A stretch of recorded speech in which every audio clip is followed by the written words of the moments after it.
High, good morning সবাইকে। আজ Sunday special morning, আর সানডেতে special recipe তো বানাতেই হবে।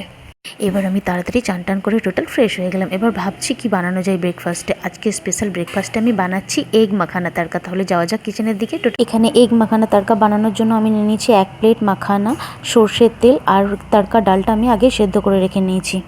আদা, রসুন, পেঁয়াজ, কাঁচা লঙ্কা, টমেটো কুচো করে রেখে নিয়েছি। ডিম, কস্তুরি মেথি, তাড়কা মশলা আর পরিমাণ মতো নুন হলুদ।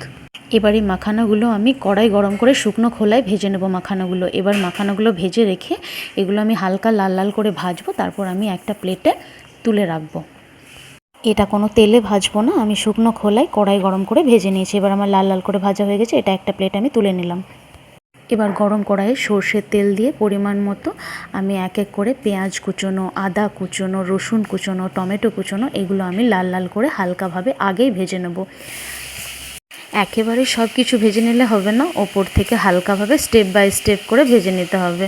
প্রথমে আদা কুচোনো, তারপর রসুন কুচোনো, তারপর পেঁয়াজ কুচোনো, তারপর পরিমাণ মতো হালকা নুন হলুদ দিয়ে তারপর ওপর থেকে আমি ধনেপাতা, কাঁচা লঙ্কা কুচোনো, টমেটো কুচোনো দিয়ে ওপর থেকে আমি ভালোভাবে লাল লাল করে ভেজে নেব।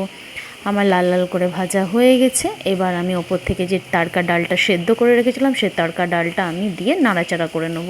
কারণ আমি আগেই যেহেতু সেদ্ধ করেছিলাম তাই অল্প জল দিয়ে মানে হালকাভাবে কষা কষা করে নেব।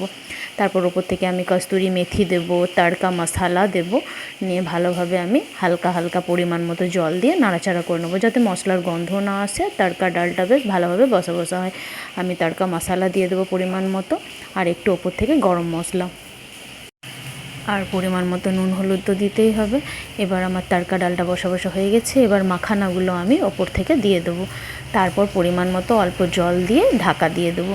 তারপর আমার মাখানা পুরো বসা বসা হয়ে গেছে। এবার আমি এটা একটা বোলের মধ্যে ঢেলে নেবো। যেহেতু এগ মাখানা, তাহলে তো এগটা তো ফ্রাই করে দিতে হবে কড়াই গরম করে। এবার আমি সর্ষের তেল দিয়ে ডিমটা ভেজে নেবো, পরিমাণ মতো ডিমটা ভেজে নিয়ে ফ্রাই করে এবার আমি যে তাড়কাটা বোলের মধ্যে রেখেছিলাম সেটা আমি দিয়ে পুরো নাড়াচাড়া করে আমি রুটি বা পরোটার সাথে সার্ভ করে নেবো। আমার ডিমটা পুরো ফ্রাই করে ভাজা হয়ে গেছে। এবার ওপর থেকে আমি তাড়কাটা দিয়ে দেবো। বাস, এবার আমি নাড়াচাড়া করে ভালোভাবে ফ্রাই হয়ে গেছে। এবার আমি বোলে একটা ঢেলে নিয়ে পরোটা বা রুটির সাথে আমি এটাকে সার্ভ করে নিচ্ছি।